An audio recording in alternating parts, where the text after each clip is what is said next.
And we're clear. Oh, fuck, you dropped. God damn it. Alright, AOL, can we get the intro, please? The future's dead.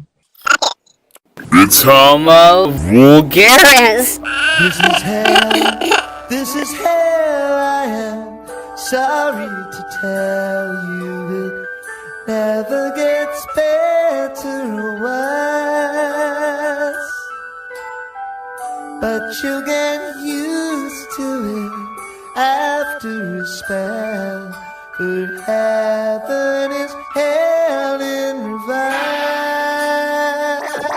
Yeah, let's try it tomorrow. No, just leave it up.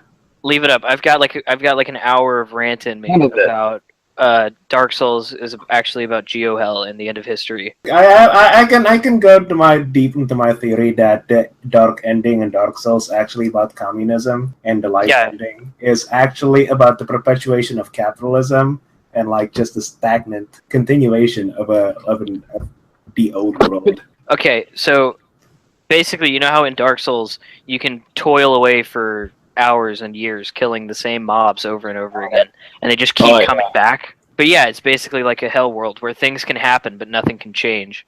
So you're in this world that you can't really change, and it's just you're constantly thrusting yourself into this apathy, trying to just bust your head against the wall, and everyone's laughing at you for even trying to change anything.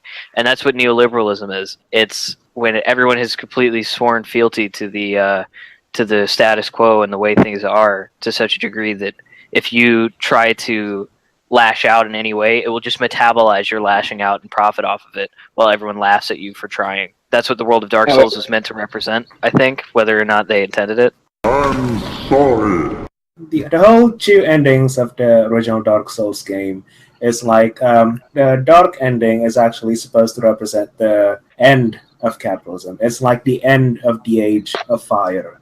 And the Age of Fire is supposed to represent kind of like the existence that we know now. Like it's stuff that are comfortable to us that we can easily imagine. Like the whole desire to like hold on to that fire and to like sacrifice yourself to that fire to like maintain the Age of Fire. It's just kind of like this childish kind of attachment to a familiar world. But there's also the way in which you're sacrificing yourself for the good of higher authorities that just want control. The big other. Yeah. But the Age of Dark is actually represents like, you know, it's a brand new world, a world where like, you know, it's more equal, I guess, I suppose. It's like you're not trying to maintain the powers of gods or whatever. It's like if you take the idea that the Age of Dark is supposed to be the age of humanity, as in like the people that are not like 20 feet tall, and so like that's kind of it's a new age. It's an unfamiliar world, and as Zizek said, you can more easily imagine the end of the world than like, you know, communism. And that unfamiliar world of the Age of Dark, which is like really scary for like the gods, that represents that new step towards that next phase in history. Yes, and that's what that ending is deciding is history over? Yeah. Have we reached the end of history, or is the status quo unsustainable or unjust enough to warrant changing? And that's part of what we're encountering throughout the game, is that bashing your head against the wall against a world that refuses to change in any meaningful way. I am still stuck on Ornstein and Smo. Oh, I have not played Dark Souls. Wait, how do you Wow! Haven't even watched somebody play it. This is the problem. Am I the only hardcore gamer in here?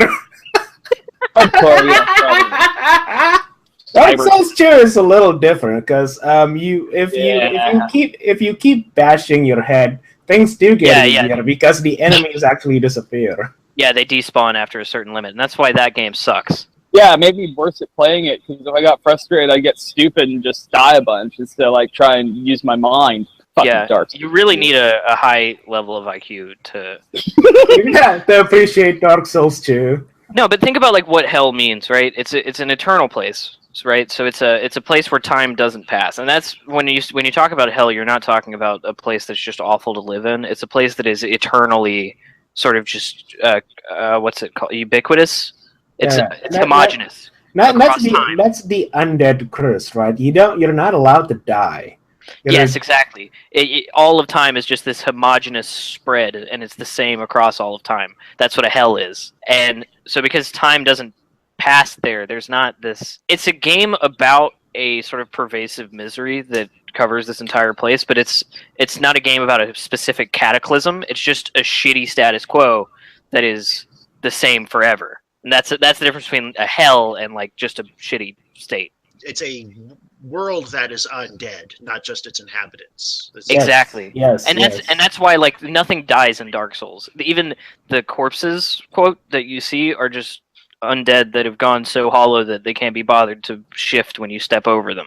Like that guy at the bottom of that really long elevator from Firelink Shrine, and he's just like hanging out, like he looks super chill just on that ledge. Yeah. He's just like lying there with his Yeah. In Dark Souls 2, you find a man who is just like a severed head, and his body is off somewhere else. And he's been there for...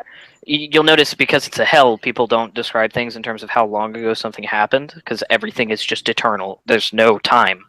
So he's just been there for eternity, essentially, just thinking, and you're the first person to ever talk to him. And he's totally content with that. And that's another thing about a hell world as opposed to like a cataclysm, is all of the NPCs that you talk to are so used to the status quo that the idea of you trying to change it into something else is unfathomable to them. They'll either laugh at you, tell you that it's a mistake, or tell you that they've tried to do it and it didn't work. Right, and that's the whole point of like that first guy you meet in Firelink Shrine, that just kind of, he tells you where to go, but then he just laughs at you that you're even... Exactly. Yeah, and like... And when like things change, when you actually ring the 2 bells, he goes and tries to do something, as in like he complains about that. He complains about the smell of the snake, you know. And then you find him again, and then he's become like totally hollow. You know? And that's like him just like finally doing something, but then just like right. And crestfallen knights like him are the old left, right? They've tried this. They've tried this, and they were crushed for it. And now, if you talk to them, they're going to tell you it's impossible. The systems are so inherent that no one can even see them anymore. And the people that live in this kind of geohell, they don't see that things are wrong. They don't see it as weird that people can't die or that time isn't passing. That they just go to wherever they go and they do whatever they do and stand on a cliff and then look out at things. And it's true because we live in a world where nothing ever dies anymore. Like you look at like our pop culture, every story, every character, now everything is a franchise. Yeah, never just making it's an old ass franchise. You know? All we can do is rehash nostalgia, even if it's nostalgia from like 1990 that none of us are even around for. Just because it already happened, we cling to it because it's like, reality, and that's what the Rick and Morty sauce is. All right, the fucking the false nostalgia. Yeah, exactly. Sauce. All we can do is just remetabolize things that we've already eaten. Yeah, they can't even come up with a new sauce. Yeah, they have to push out their old sauce, which is just a combination of 2 other sauces. You know, people used to be like, "This ain't your dad's franchise," but now it's all your dad's franchise. That's all you'll ever get, kids. Just whatever your fucking parents watched as a kid. But don't worry, we'll put some gay characters in it for you. Yeah, retconned in from headcanons, just reskins of our straight characters. Remember the Marshmallow Man from Ghostbusters? Turns out he was trans. Dan Aykroyd revealed it in an interview recently. I can't believe J.K. Rowling is going to get away with her fucking books. She didn't do anything wrong. She's a poor lady who wrote some books. The money went to her head. It always does. Okay, no. Have you read the books? Have you been to the fucking theme park that she designed, where you go into a bank and there's a race of 4-foot banker goblins that all look like Bernie Sanders? And that's an amusement park that you can go to. Okay, look. When I the movie, in her defense, when I was She designed that I- amusement park. She was on the set of the movies. did one look like Corbin? Nobody knew who Bernie Sanders was in the movies were out. No, but what I'm No, saying, he meant like it looked like a Jewish stereotype. Oh, yeah. Well, yeah. The triple parentheses goblins run the bank. and she described them like that in the book. The Yeah, perfect And goblin. she assigned them to the role of banker. Look, I didn't see it when I read it because, like, when I read like the Indonesian version and the Indonesian translation, and like I didn't and don't really have the cultural kind of stereotypes of Jewish people like that. I mean, it went right over my head most of my Yeah, life. but she's European, and they're like we. I think in America, to a degree, we don't totally get anti-Semitism, but in Europe, they get anti-Semitism. They're old hat at that. That's their jam. So, in the Indonesian translation of Harry Potter, do they all have different names? No, they don't. There's No. the Perfidy and Zion and No, Goblin King, Rosen Goblin. they keep the same Jesus. they keep the same spelling and everything. So for a long time, I thought Hermione's name was Hermione. So did I, actually, when I was a kid and had just kind of knew the first couple books. Anyway, she's going to get away with doing probably the worst instance of high fantasy racial mapping onto imaginary races since Tolkien, because she's going to retcon gayness onto characters that she did not ever intend to be gay, obviously. I like that whole thing about there was that whole thing maybe a week ago that about Snape being trans. I don't know if that was a thing yeah. from Rowling. Where is that ever indicated in the book? Yeah, it was never. Well, they Was that have from Rowling or is that fanon? That was a That's very canon. It's a combination super of both. mecha Godzilla-esque take, I found. I think there's also part of J.K. Rowling, like, it must be fun to be her, because not just the money, but the fact that all her fans love her so much, and she gets to be, like, this fairy godmother figure to them, and, like, I talk to my fans, we have so much fun, my life is, I am beloved, No, because in the past we used to have villains like Dishonored, like Dishonored villains, you know, that were like rich and ruled over a city and had money in the pockets of all the cops and could kill people in an alleyway and get away with it. But now rich people are just like Notch and J.K. Rowling, where they just post. They just sit in gigantic expensive houses that they've seen 10% of, and they just sit in the foyer on their MacBooks and post. And they get mad when Jeremy Corbyn says something like, God forbid. You're afraid of you don't get to Jeremy hear- Corbyn repossessing your house. Buy the cops. Just do it. You have the money, Notch, or J.K. I Rowling. just don't or whoever. understand why anybody wants a house that has rooms in it they don't use. You might need them later. Yeah, you might have guests. A lot What of if- guests. What if she wants to start another writing room for all of her other successful properties? Look, None of I'll these be- people have guests because neoliberal atomization that made them rich also, forbids anyone from wanting to hang out with them. Yeah, you can't be friends with normal people because you feel above them and worry about them asking you for money. And you can't be friends with other rich people because you are competing against them intensely. Because when you become that rich, all that's left is just running up the score Yeah, it's against like a clicker other rich game. people. It is clicker games are basically like the perfect Oh my God. criticism Wow. of capitalism. Clicker game. Dude, like you've played gacha games. Like gacha games are like the absolute worst of like our capitalist impulses. Gacha games and Overwatch style loot boxes.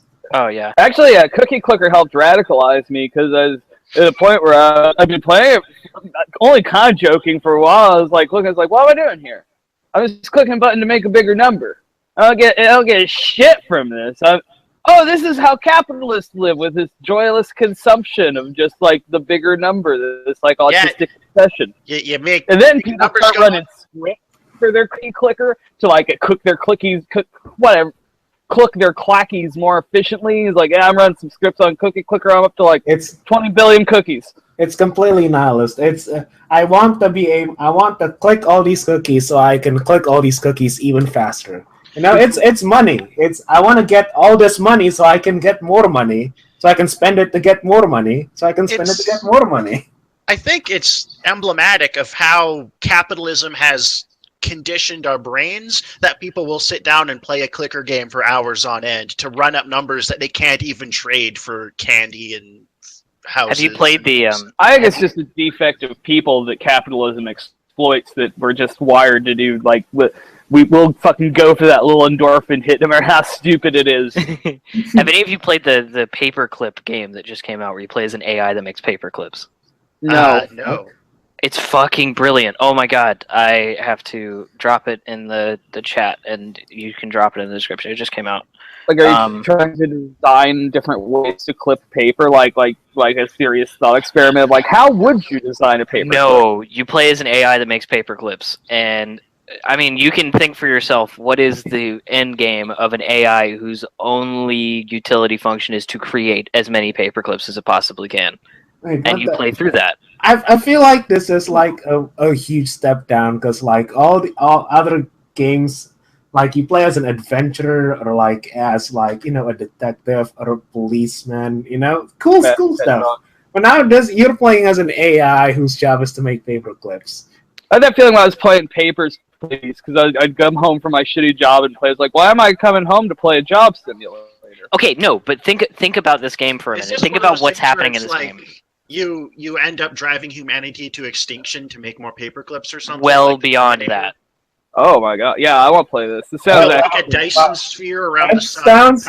It is absolutely brilliant. It's a really good game. It's the best clicker game I've ever played, like by far. It feels like a rogue AI kind of game. Everybody, go play the paperclip game. All our listening audience at home, and I thought we agreed to go to bed. Yeah, we've been recording for a while. This kind of turned into an episode. For the people listening at home, we were about to give up on recording, and then we just kind of stumbled into this Dark Souls and the end of history conversation and kept rolling. Okay, well, I shit-talked Notch, and he has Google Alert set up, probably with like some voice recognition stuff, and he'll know that I talk shit about him, and he will be defending himself in the comments. Honestly, if Notch feuds with us, that's just good for our brand. Well, no, it's not, because you think about the market value of a feud with Notch. He's like all he does is sit at home with Google Alerts set up to like see every time somebody mentions his name, and he just argues with them. Like he exists to defend himself at this point. But like, what are you defending if you only exist to defend yourself? That's an interesting question. Notch is like our defense budget. What is the sound of one Notch posting? Notch is what happens when your defense budget consumes all of your budget, and all you have left to defend are more tanks. I just think it's amazing that dude can make all of this money and just still be this miserable, fucking extremely online guy. Like, if I was rich like that, I would wander the world, just having adventures. Yeah. You know, I'd still be posting, but I'd go to Thailand and post. I'd go to London and post. What does he do? What does he do anyway? He's like. He posts. That's it. He says, like he doesn't do anything. But he's like the posting equivalent of a hojist. Like, he just builds bunkers around everyone. You know, all he does is build bunkers to defend other bunkers. He's always on the defense. You at Notch on Twitter, just call him a loser, and he'll respond within 15 minutes. I'm not a loser. And it seems like a waste of money. He should just give it to me, and I'll put it to much better use. Imagine if we had that kind of money, we could put the whole crew together in a room with actual recording equipment and make a decent sounding podcast for no one to listen to. But we could listen to it. Hey, we also have enough money for advertisement, so people will listen to it. That's true. Yeah, it's just everywhere. Listen to Homo Vulgaris. I was saying that we just need to do what the CHABO boys do and get that sweet CIA money to become disinfo agents and fracture the left. Yeah, I mean, I'm down. I'm down, absolutely. But the first thing we need to do is start a feud with CHABO. NSA, if you're listening to this, we're willing to work with you. Just, send me an email. I know you know which one it is. Follow us on Twitter at NSA. We'll try and put some tweets up that they'll get us on your follows anyways. So, did you want to go over any of our other topics while we're all in here? We have to talk about Grape Coon. Grape Coon, yep. I don't know what that is, and I'm gonna assume that it's not something racist. It's not. I don't think it's racist. Grape Coon, the penguin beloved by the internet because he fell in love with a little cardboard cutout of an anime girl at a zoo in Japan has passed away at age something. What did he die of? I think he was sick. I think he was sick before. There was a hurricane that came by Japan or something, and they had to kind of like, I guess, put the cardboard thing away and separate the two, and we had a little cry about that, the whole internet. But I think he was just sick. We just make sure. It says he died at age 21. He was also a captive animal, so it's not like I don't know why we have to lose our shit every time a captive animal dies, because we were keeping it captive anyway. It's not like if it had just gotten to live another year, it would have broken out and lived a fulfilling life. It's a fucking... He had a waifu. He was never gonna have a fulfilling life, even in the wild. No. Humanity manufactures the world's first neat Yabu penguin, and then has the gall to cry when it dies. Actually, I would like to talk about like the capitalist nature, the way that we manufacture like anime girls to fill our like loneliness and inability to deal with real women, and their increasing disinterest in being dealt with by us. It's almost like our obsession with commodities and the sort of elusive nature of a commodity, where it has that the value that we can't see or talk about affects the way that we view everything, including members of our own species and especially women. The fucking world that we live in is so goddamn toxic that anime can exist. Am I gonna have to be an anime defender here?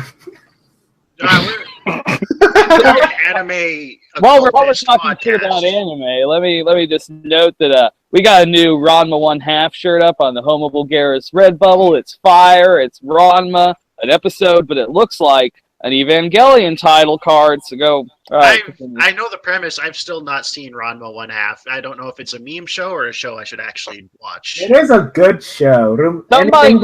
It's from Rumiko Takahashi. Do you watch Rick and Morty? Speaking of Rick and Morty, everyone's favorite, least favorite, most favorite TV show, and capitalism, are not the Szechuan sauce riots kind of emblematic of that desperate yearning to acquire ephemeral commodities? Amber on CHABO called it like, what was it, pleasureless consumption, which I thought pretty much nailed it. Yeah, that's every time I go to McDonald's. That's true. But it just boggles my mind, because there's people that are like from up here in Canada that are like, I spent 6 hours crossing the border and went to 3 different McDonald's on every side of the city trying to get this sauce. And I'm trying to put myself in the mindset of someone who would do that and expect to get a worthwhile experience out of it, and I really can't. Like, it's kind of remarkable how keyed in this whole system is into our brains, that you can just get people all revved up to have an exclusive opportunity to have some fucking sweet and sour sauce at McDonald's. All right, step one, promise everyone that they will make $1 million more in their lifetime if they go to college and get a degree. Promise that to everybody. Okay, then if they manage to graduate, give them, hundreds of thousands of dollars in debt, and that will never be paid off. And if they die, it's passed on to their next of kin. So inherently, they're disincentivized to love or experience any kind of interpersonal connection, because it might just end up with their fucking children being thrown into debt prison because they weren't able to pay Phoenix Online University or whatever that bullshit is for their game design degree. So basically, you have to predicate somebody's entire life on a lie, and then give them a TV show that says, hey, here's fucking anything for you to chase that might be obtainable. And it seems like such an easy thing to do, to just go get some Szechuan sauce that's out, and you can just go get it. And I don't think it starts off as that serious of a demand. And then they realize that not even that is possible. Didn't Chapo have this exact same take? Can we just cut it and not talk about this bullshit? I didn't really want. That's another reason I didn't want. Like, my takes are pretty close to theirs. Like, this is a ridiculous occurrence. I think every fucking like white nerd that's watched Zizek pretty much feels the same way. That this is the most late. Well, I'm not a white nerd. So let me put my take in here. So okay, POC, folks.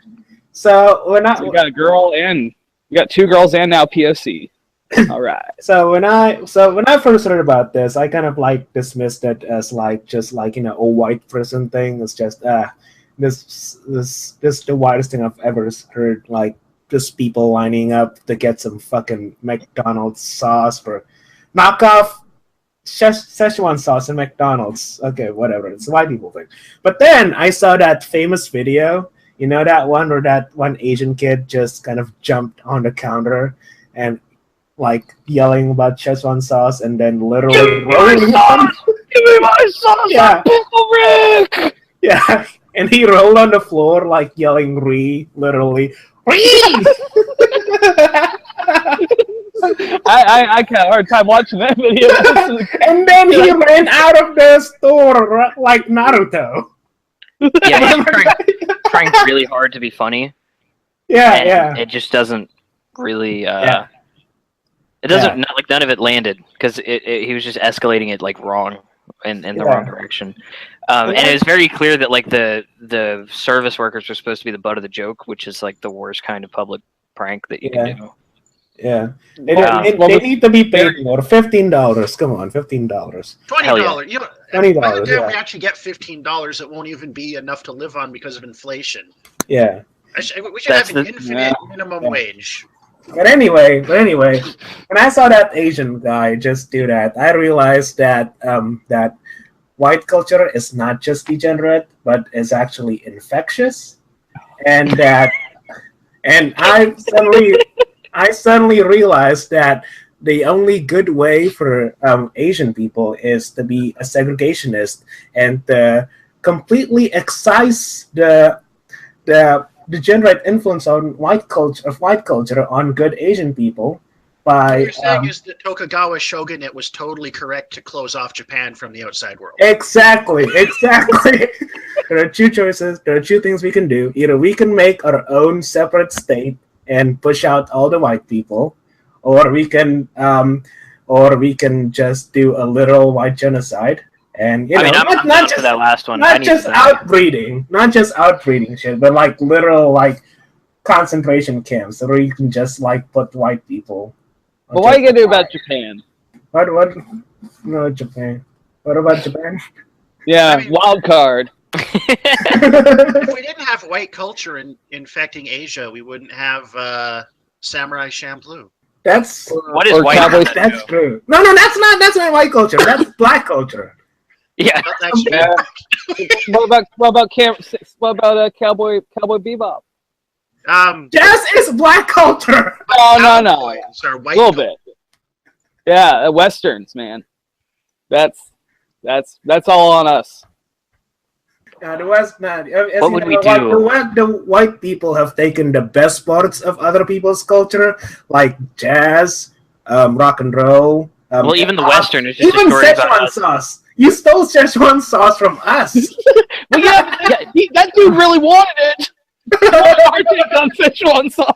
That's the new hot take, is that McDonald's was wrong to do Szechuan sauce because it's cultural appropriation. I saw a couple takes close to that.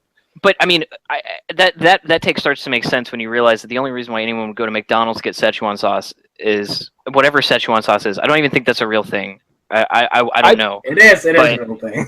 But whatever it is, I'm sure that I could buy it in the Like- Asian section of Winn-Dixie. Yeah, you can And put it on whenever I want.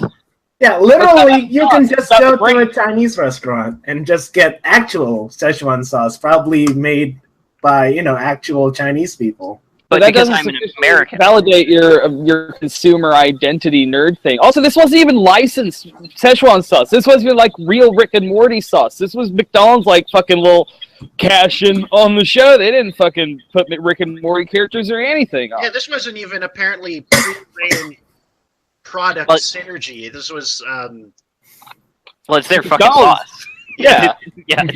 I mean, they released it originally. But I mean, like, The thing- I'm actually kind of amazed this wasn't one of those things where they like planned it out in advance and like had a deal with Cartoon Network or something. Right? Yeah, Wouldn't surprise me. because this was like a sudden thing, right? This was like someone that just, oh man, this sounds like a good plan. We can like get a couple stores in, to, get 20 packets of sauce in each store. What's insane to me though is that, like, whatever that sauce is, you can get it from any store. We have the technology that any supermarket is going to have whatever the fuck that sauce is, but no one is curious enough to step into an aisle that has anything other than like barbecue sauce and milk. Because it's not the McDonald's sauce, you know. That's the whole point of the show. It's like it's the McDonald's Szechuan sauce. It's the elusive commodity. The desire to have an authentic experience based on a joke from a cartoon for a tie-in promo that nobody would remember if it wasn't for the joke from the cartoon. It's a ritual that allows you to connect with your form of divinity, which in your sad nerd mind is some kind of consumer, the vague godlike essence of pop culture as a whole. Not Star Wars, not Rick and Morty, not any of them individually, but just your whole consumer identity is. And so you're engaged. You're standing in line for a Star Wars, or standing in line for some shitty sauce. It's just your way of going to church, man. Yeah, it's transcendence. It's communion. It is the body and the blood of Piss Christ. Magic, because there's no actual will or intent behind it except to commune with a demiurge, essentially. And that's I did a Twitter thread about this that everybody slept on, but consumerism is not born from the minds of man. It's a antediluvian beast that has crept and hidden and embedded itself deep within the frames of man, and waited until the time was right when it could gut our hearts for our nutrients and transcend and steal our rightful place in the pantheon of gods. And while my tongue can't contort to pronounce its real name is not consumerism. It is not something we've created. It's a beast that evolved alongside us. Yeah, I'm seriously, like, no jokes down for these more, like, mystical, like, weird Lovecraftian takes on things, because why the fuck not? Donald Trump's president. Yeah, I literally unironically believe in, like, descriptions of capitalism as, like, this idiotic, mindless mass that just we've let grown to be, like... At first it was, like, small, and we thought it was tameable, but now it's just, like... Its tentacles have, like, reached all across the world, and we just can't believe at its size and scope and its ability to defend itself. And, like, it's Azathoth. Yeah, it's Azathoth, the mindless, blubbering god in the center of the universe.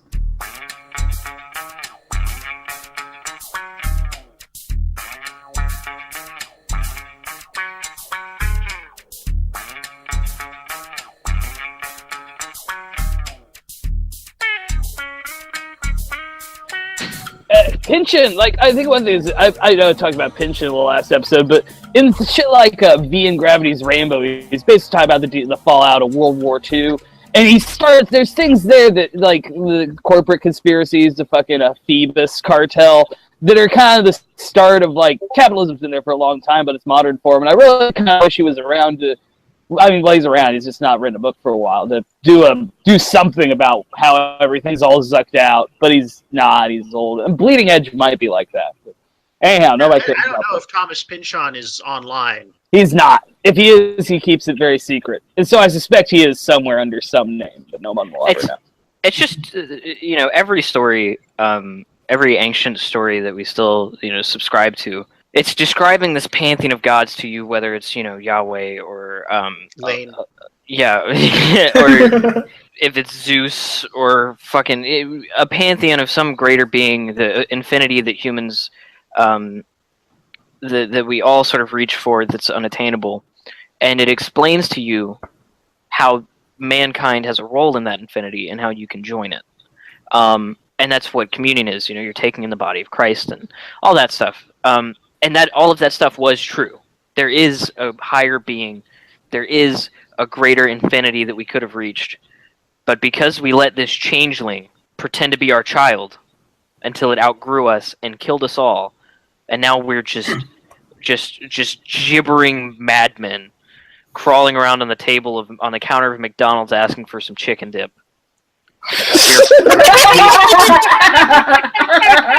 Our relevance in the cosmos has been wiped clean. We're empty. We're husks. It's nothing now. I live in apocalyptic times. I love this description of capitalism as a demiurge, a false god that makes us beg for hot sauce. For chicken dip.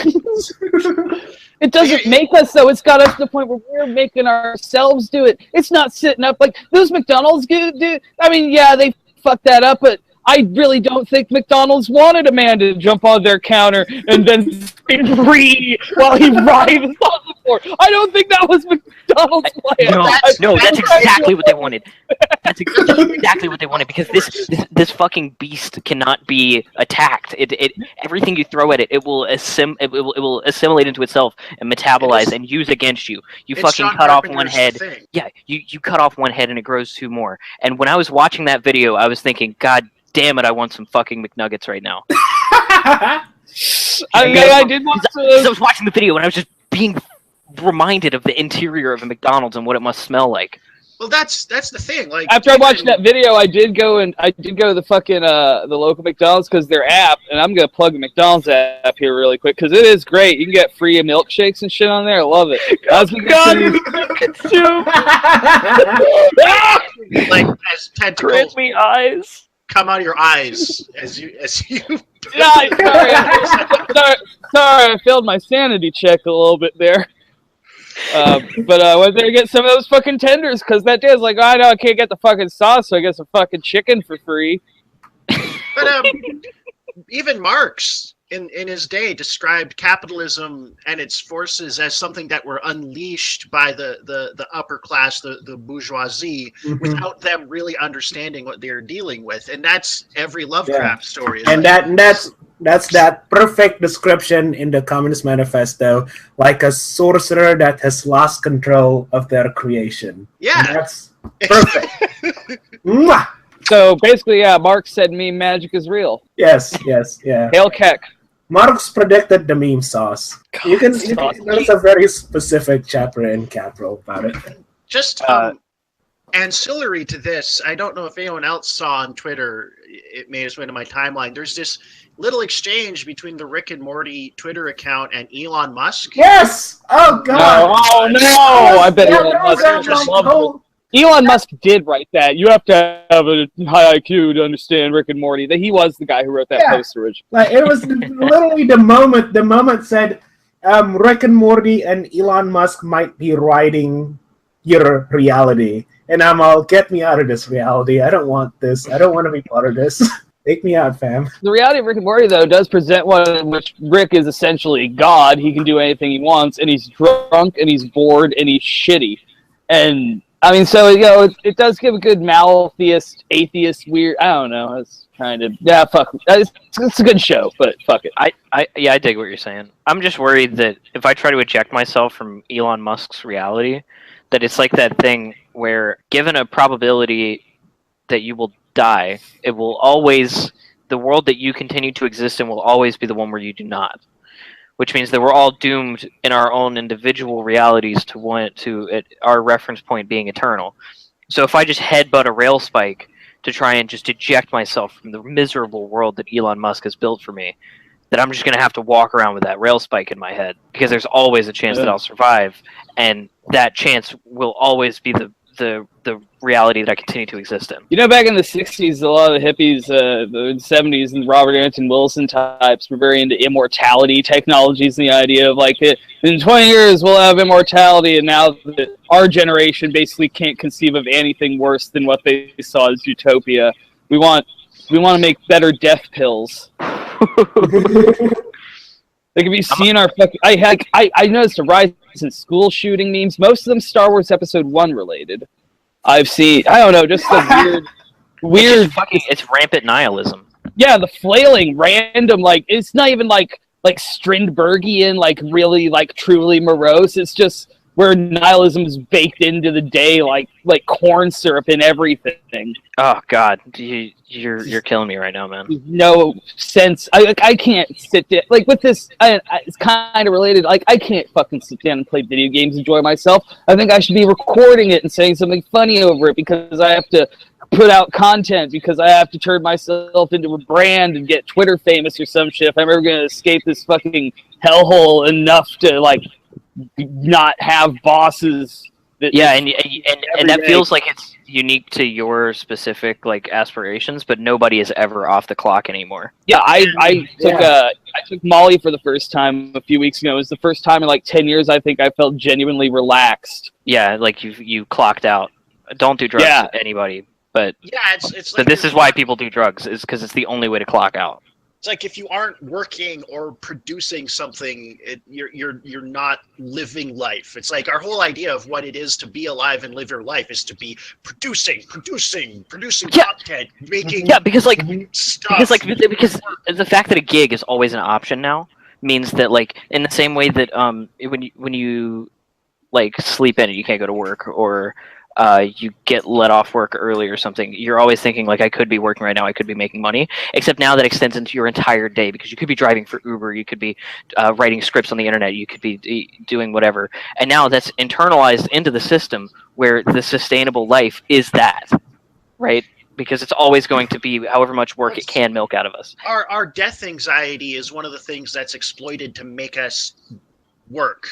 Because we've been beaten with this idea that, like, if you're just chilling out, enjoying life, watching TV, sitting on the beach, reading a book, you're wasting time. You know, time is a commodity that has to be spent on something. You can't just putter around and enjoy life and just hang out. And it has like an elusive, like, metaphysical value beyond just the seconds themselves. If you aren't commodifying your life, you're leaving money on the table, and you're a fucking idiot. Well, it's exactly. not even just the money. It's that, like, you know, it's like you've got to make something of your life. You know, time spent just enjoying life is time wasted because you're not leaving some kind of legacy, or you know, it's like we've all mythologized ourselves and built in this idea that there's some reason, there's some purpose to our lives, and we need to fulfill it or find a purpose and make it. Like just living and enjoying life isn't good enough. Yeah, and I don't want to sound like I'm like my specific situation's bad. Like I'm fairly privileged and lucky to have have some kind of financial stability. But the reality for a lot of people is this sort of growing, like when a company has an excuse to lay a bunch of people off that have been working there for 40 years and it rehires a pool of contractors, that shows up in people's lives where they have to spend more time contracting and less time doing substantial, meaningful work that actually progresses them somehow. Well, if they catch a good worker, man, if they catch a good worker that's going to make money for the company, they fucking put their fucking claws right into you. Yeah. It's a vampire. The bourgeoisie are the real vampires. Yeah, the zombie metaphor that was going around that was hot a few years ago is wrong. The vampire metaphor is way better, which is featured. Vampire Capitalism is a feature in my upcoming book, Phil and Howard Meet the Vampires. A nice plug. Keep an eye out on Amazon. Yeah, speaking of experiencing the death drive through consumable media, how about Zuckerberg's VR vacation?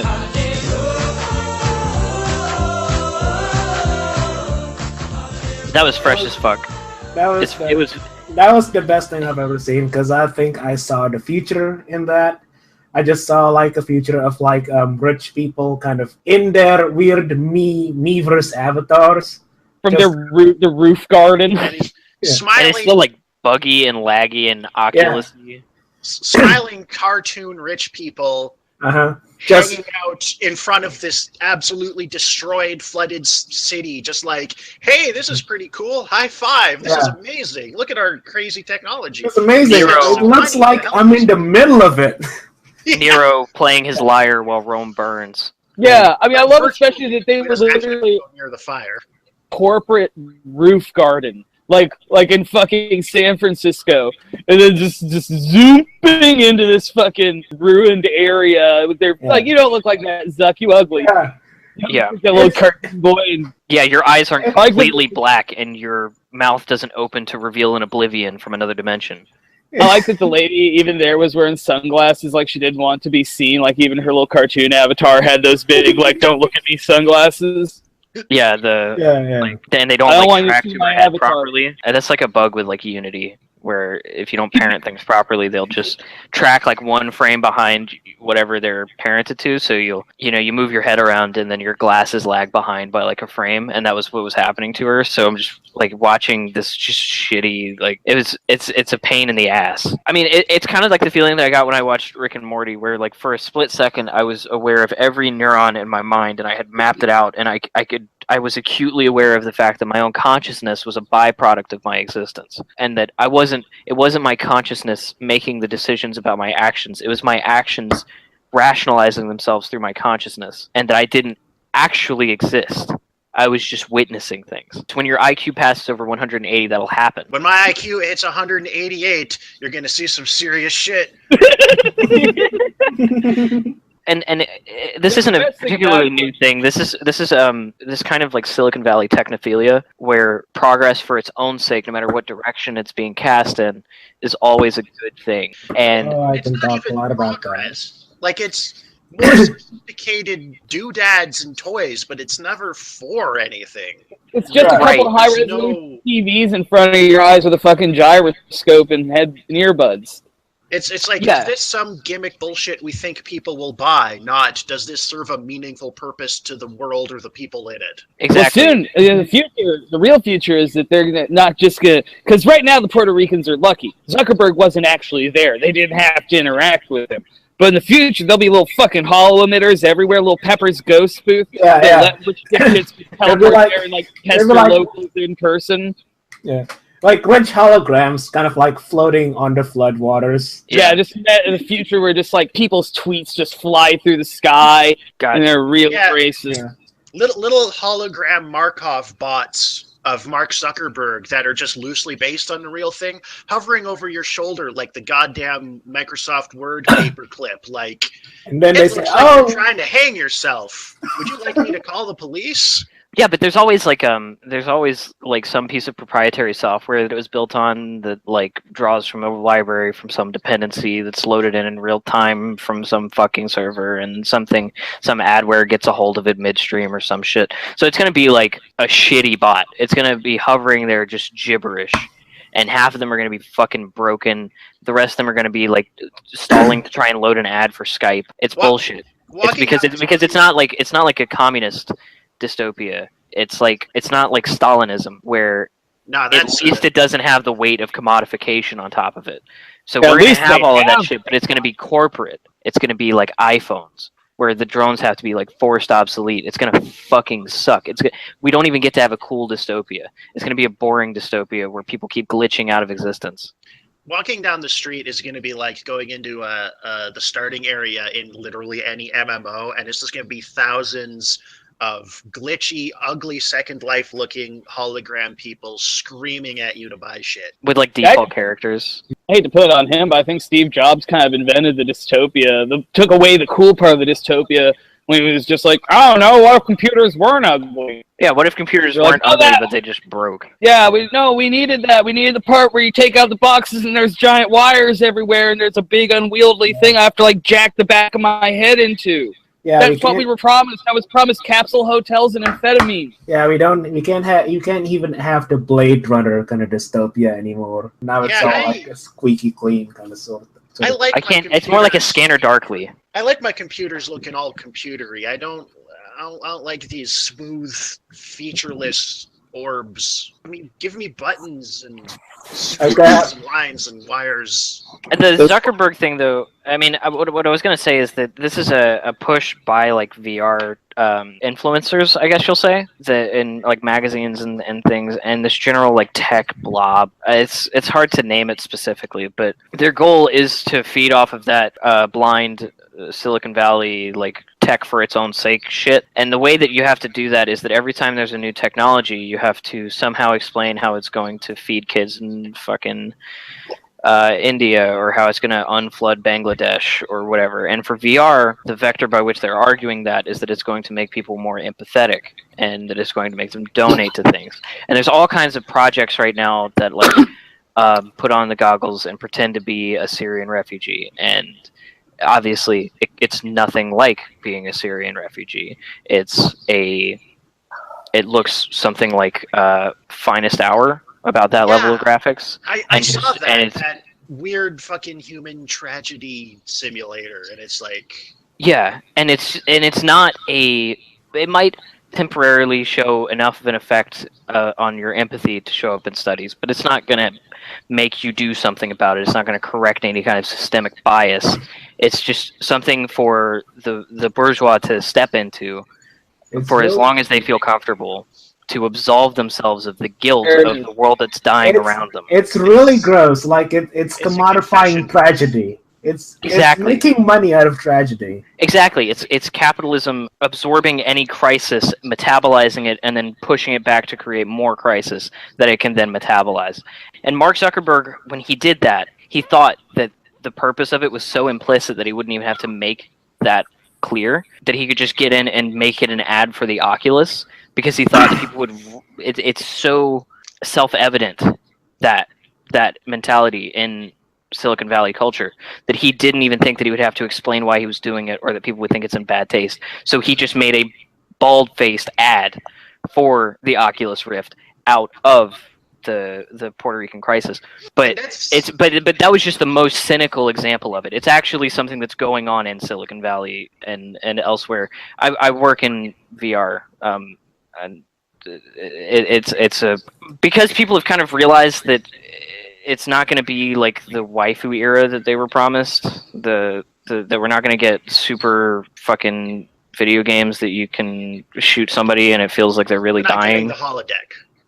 Yeah, it's not going to meet all the promises that it made as fast as investors wanted it to. So we're trying to... So one angle is that we are trying to push it in this empathy angle, but then there's also the full momentum of that Silicon Valley technophilia, where like when Juicero came out, it was like arguing that it was going to have health benefits. Do you understand that kind of thing? It's like we did an episode on Juicero. Yeah, really? Oh yeah, it's like they're like, we've got a 2-ton powered thing that could lift a car to squeeze juice. It's like, why? It's not about the machines, it's about those QR codes, because those tie into that whole network they built of farms and distribution, and your life now runs on Juicero. And yeah. The whole system is set up in a way where it incentivizes people building Rube Goldberg bullshit quote-unquote solutions to problems, instead of just doing things the simple and straightforward way, because the Rube Goldberg shit gives you more and more opportunities to siphon off profit. And yeah, and so there's a conscious... when you build 8 fucking stupid widgets to do a thing than when you can just build 1 widget to do a thing. There's a conscious and a subconscious reason why their market works, right? And so the conscious reason that people are buying this shit is because... Well, so subconsciously, I think what they all want is what all of these like super, like, you know, not super rich, but like the kind of people that are having this kind of technology marketed to them are people that really subconsciously just want a fancy gadget that their friends, when they come over, will ask them about, right? That's the whole point of having a Juicero or whatever. Yeah, it's a social hierarchy thing. So there's a conscious reason as well, which is that the reason, the way that they market these is that they know their audience is just like loot crate liberals, and they're selling it always as a solution to some kind of a global problem.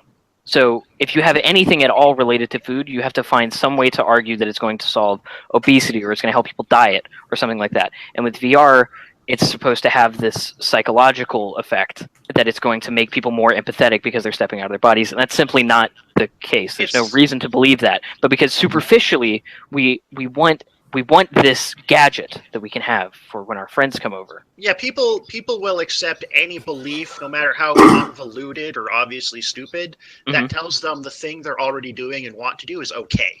Yeah, but we want to have this VR thing for when our friends come over and they can step into it and it's cool. But then we want to also not be consumerists, so we have this.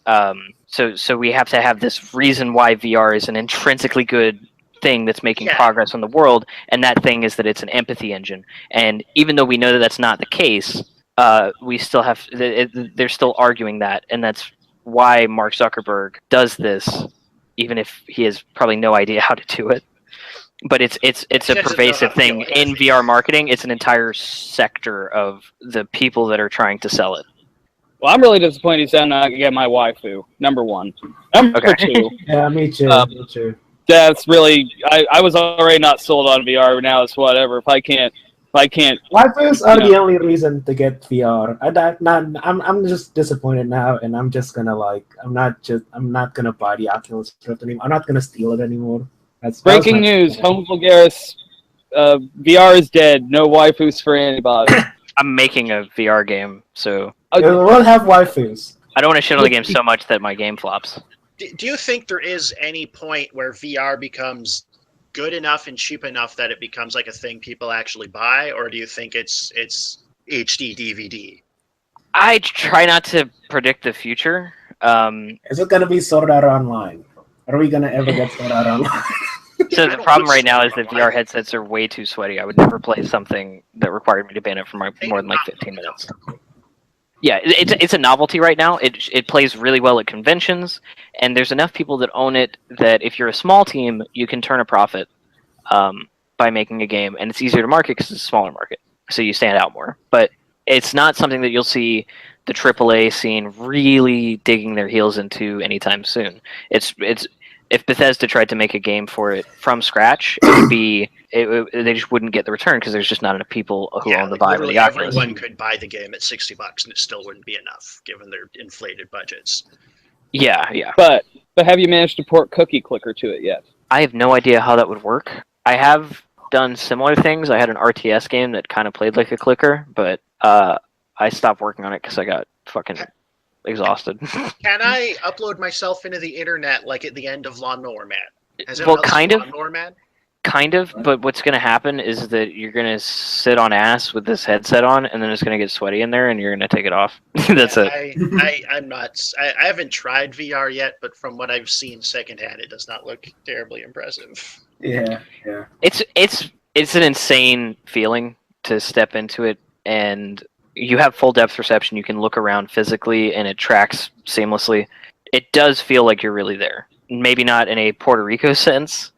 You don't feel like you're there because you don't have kids there, and you can step out at any time, and you can't smell it, and you can't feel the heat.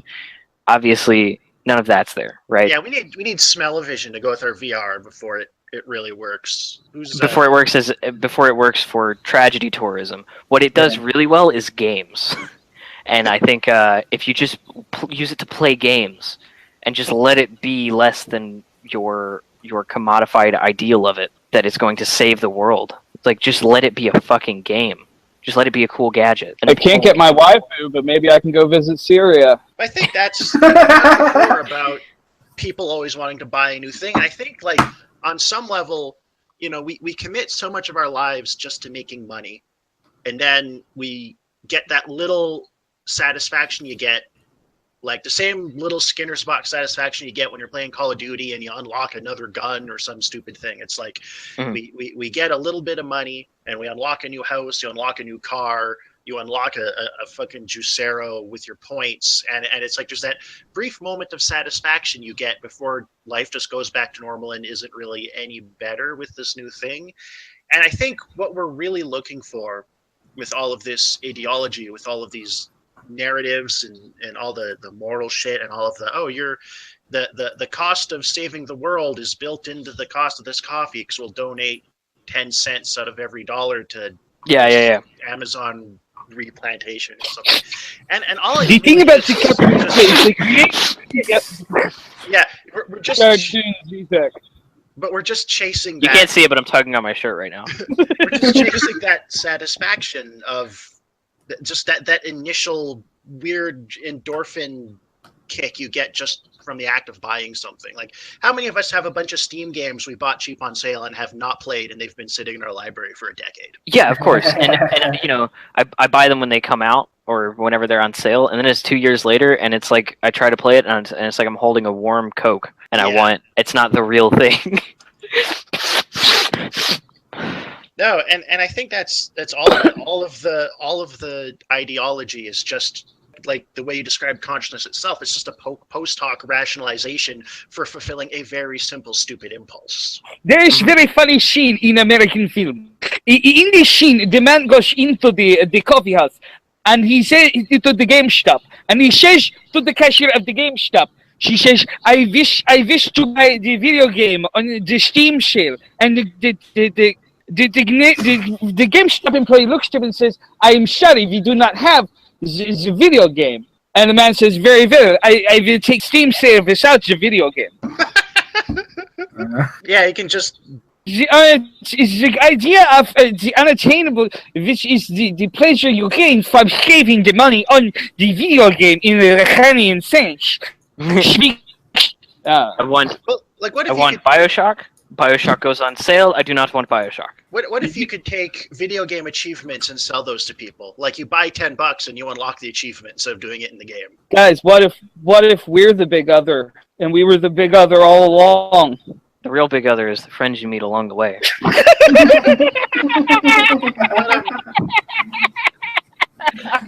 Here was a phenomenon I always found very peculiar. I remember when I used to play Xbox Live a lot, and I played a lot of Call of Duty 4 and Modern Warfare 2. There were guys who would go on there and talk about leveling up their accounts really high, getting really good stats and a lot of wins, and unlocking all the shit, so they could turn around and sell that account to someone else who would pay hundreds of dollars to have a high-ranked Call of Duty account, which you then can't play on, because if you play on that account, you will lose because you're not actually that good, and you will lose all the high ranking and all the stats that made it valuable in the first place. Exactly. I bet James bought one of those.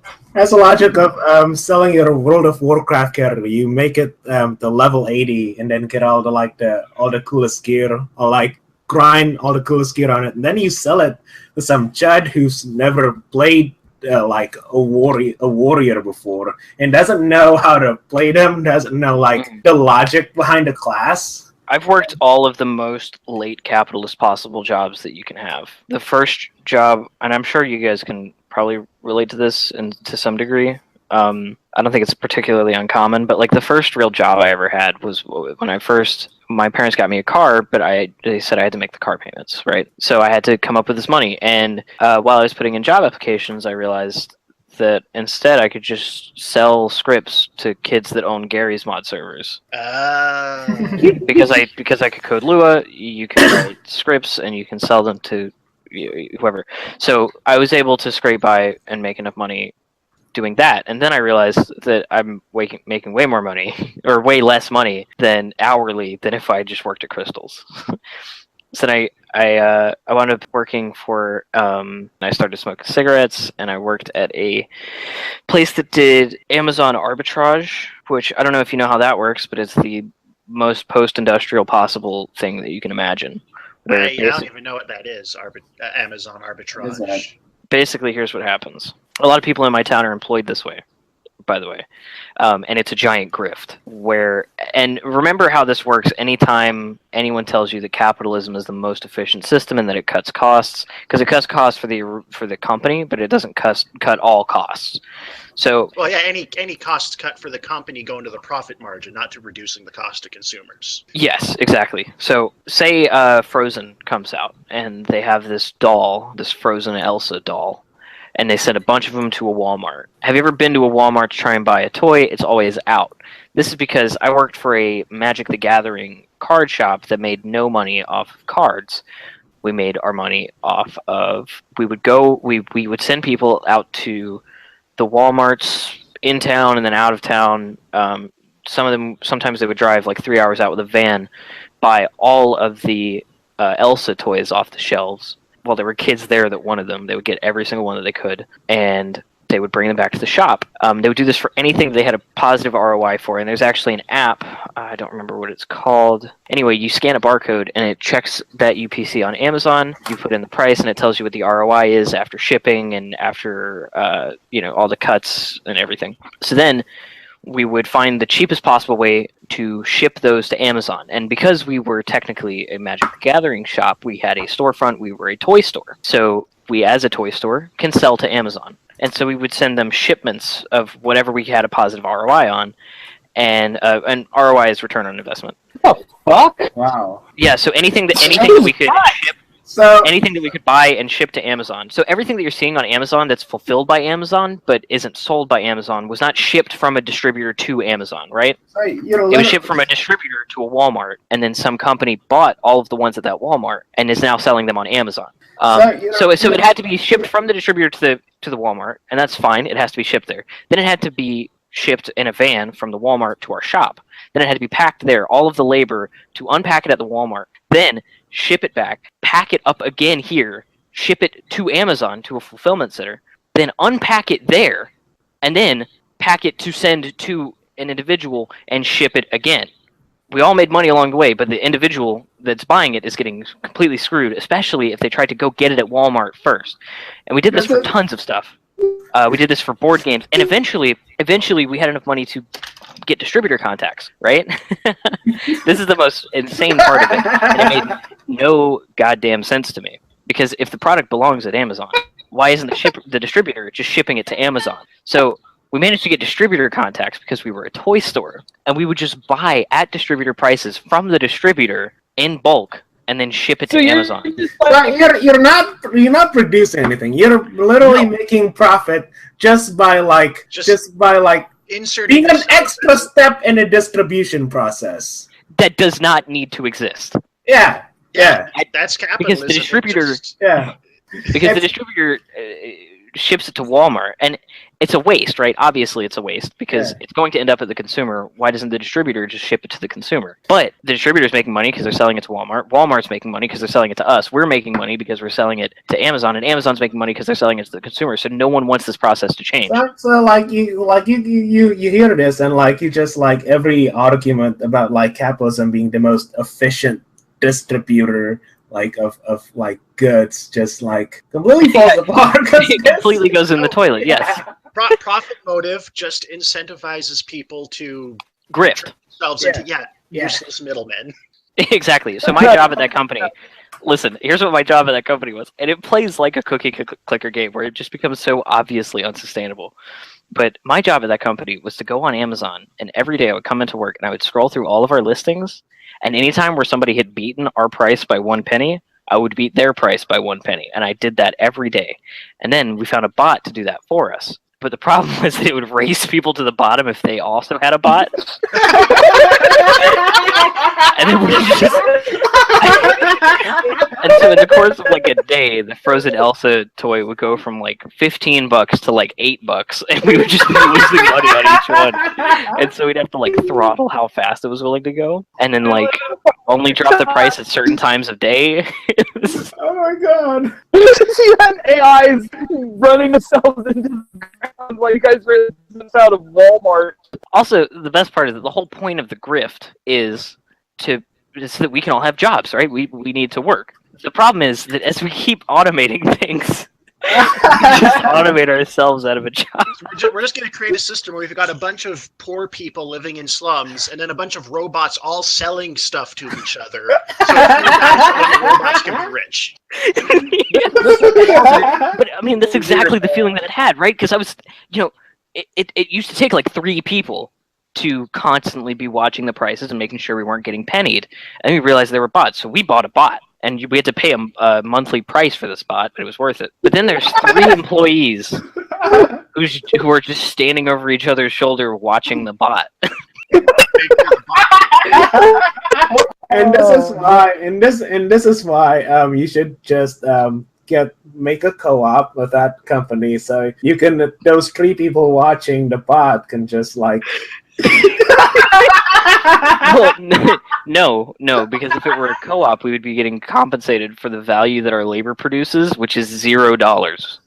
None of us would go there. Well, but you would own it. You would own the company, so you can have a say on where the profit goes. Yeah. I wish Karl Marx was alive to see this. I think he's going to blow like his scares. And this is the point why co-ops aren't socialist. It's so it's just so frustrating to talk to somebody about capitalism and they haven't worked that kind of job, and I can't just start from scratch. From like, I used to work in an honest trade until I started smoking cigarettes, and I got a job at a magic shop, and I thought I was going to be selling Magic the Gathering cards to people. I didn't play Magic, by the way. I think I should make that perfectly clear, because it eventually became my job to just sell Magic cards to people to justify having a job. I didn't know what any of the cards did. Magic is incredible because it's like just a little bit of cardboard with some words and a painting on it, and they're all mass-produced at a factory for probably like 5 cents a piece. But then they range in price from like $5,000 to $5,000. It's insane how much we screw people over on cards. Honestly, it wouldn't shock me. Well, I mean, everyone does, and it's not really a secret. And also, like, that company doesn't really exist anymore. It got bought out, so I don't, it was really funny though. One time, like, some guys came in to sell cards that clearly didn't belong to them. They didn't know what any of them did, and I didn't either. I didn't know the names of any of them. Most of them were in Japanese, like Pokemon cards. Like, two like white tweakers come in with a bunch of Japanese Pokemon cards, and I can't read them. I can't recognize them by their face, so I'm just like Googling Pokemon. Late capitalism is fucking tight. That's all I have to say. That's the whole point. It's just, and I think a lot of people work. I think a lot of people work jobs that if they really look at what's being produced by their labor, it's not very much. There's a lot. Like as someone who like writes short stories, late capitalism was just a constant source of like comedy, just because of like how absurd everything is, and it's.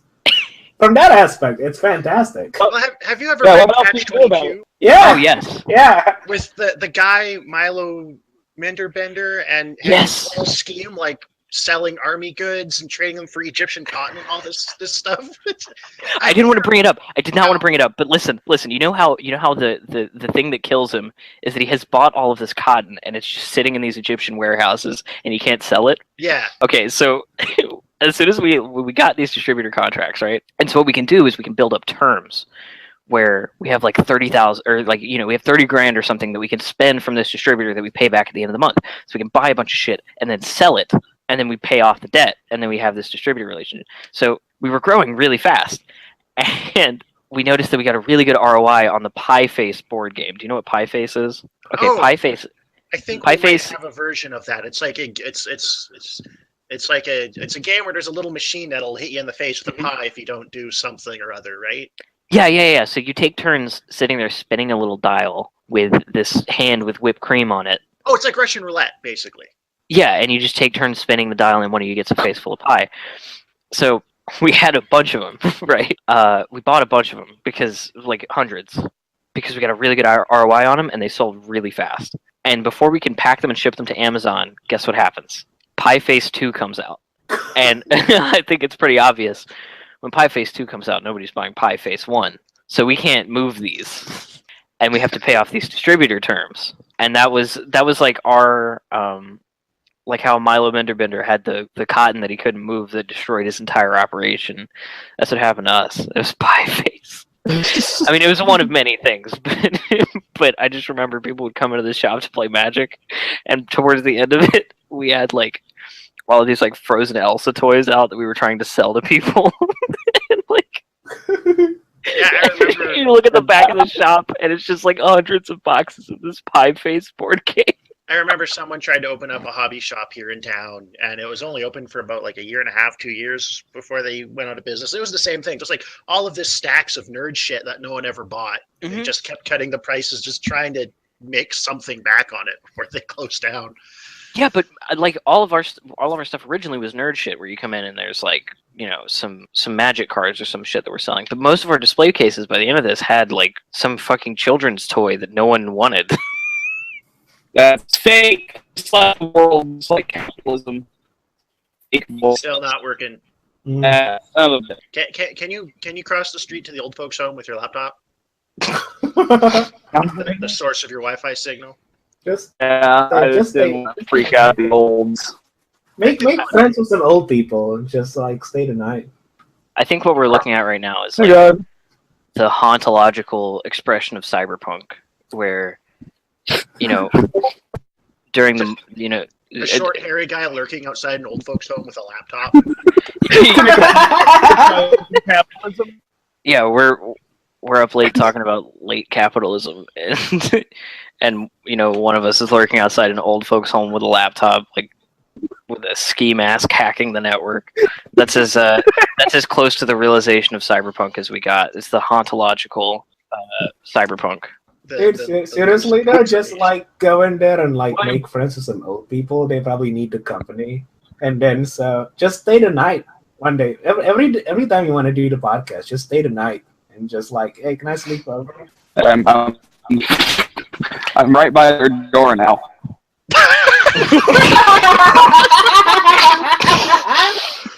Sit on stand. Danny, can you say, do you watch Rick and Morty? Do you watch Rick and Morty? Yeah, I'll start screaming and reading at them. Man, how can you cross the street and be outside the door and the Wi-Fi doesn't get any better? It's a little better. Get a second to. I think Google knows what we're talking about. It. No, they're trying to disrupt the signal. Oh, The man is cracking down on Homo Vulgaris. no. It's over now. Yeah, I was trying to think of something funny to like wrap up with, but I don't think anything is funnier than explaining what Amazon arbitrage is in no unclear terms. Just complete. Just the reality of it is so funny. Yeah, it's we live in apocalyptic times. Oh, seriously. I mean, that was when I got that job and they explained to me what I had to do. I just completely resigned to like this is the end of the world, and I didn't understand like the tech scammers before. You really are outside of an old folks' home right now. It's actually amazing. I'm genuinely at an old. This is. He's literally outside of a photo. This is the most post-industrial thing I've ever seen.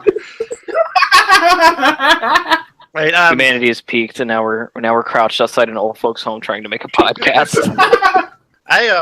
Homo Vulgaris. All the jobs that will be left in 20 years is just making podcasts, and I'm sleeping outside old folks' homes. At any given time, in 20 years, everyone will be either making or listening to a podcast. Just migrating from free Wi-Fi hotspot to free Wi-Fi hotspot because no one can afford their own internet connection. And in 21 years, we will all have starved to death. All right, you're listening to Homo Vulgaris. My name is Dog and Hoodie. I make VR games, which is the most post-industrial job you can possibly have, except for another one that I'm going to talk about later. I'm unemployed, unless you count this podcast, which I don't, because no one donates to our Patreon. I'm Raymond Miranda. I do the gig economy stuff right now, and some reason also extremely overeducated. And look what that got me. I'm a driver of Instacart. And I'm at Imbroglios2 on Twitter. And I'm I on Twitter. And you can also check out H_Vulgaris on Twitter. Dr. Shoggoth is being slowly transformed into a robot by the Lovecraftian cosmic forces of information age capitalism. I forgot to plug my Twitter. Should I redo my intro? Just plug the Twitter and I can stitch it all together. I am Dogin_hoodie, DOGIN_hoodie at gmail.com. You can hit me up on MySpace. Screwed that up. My Twitter handle is Dogin_hoodie. And check out my GeoCities page. Yeah, check out my Geodudes. My Angel Fire and my Zanga. Oh man, I was about to make a Zanga joke. Fuck you. Check out my Dead Journal. Check out my tripod website. It's linked to on my MySpace. So does anyone have any final thoughts? Anything a missive for the digital world? Late capitalism is super weird and super fucked up, and automation will ultimately put us out of a job, and we need to start thinking about taking it all down if possible.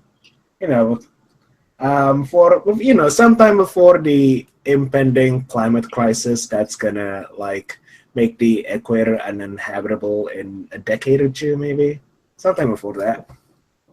Just Yeah, turning half of the planet into a incandescent hell. No big deal. Doug and Hoodie, any final thoughts? Yeah, if anyone who works at that card shop that I talked about earlier listens to this, know that I love you, and everyone who toils is my comrade, and I'm sorry for making light of the awful reality that was our lives for a while, and I'm sorry that I'm not in touch with any of you anymore.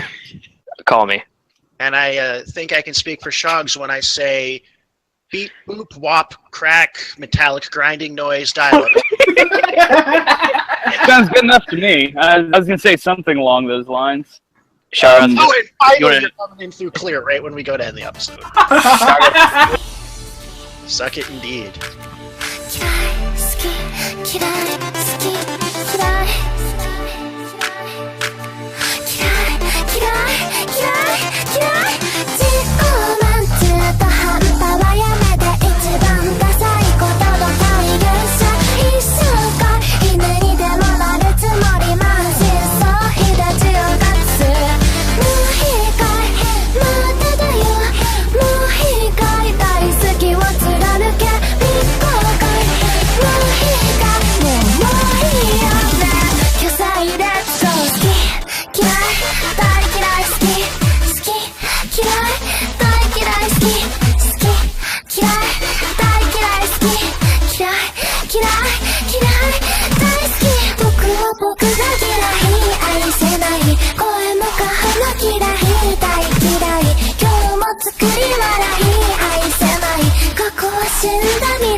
Relequary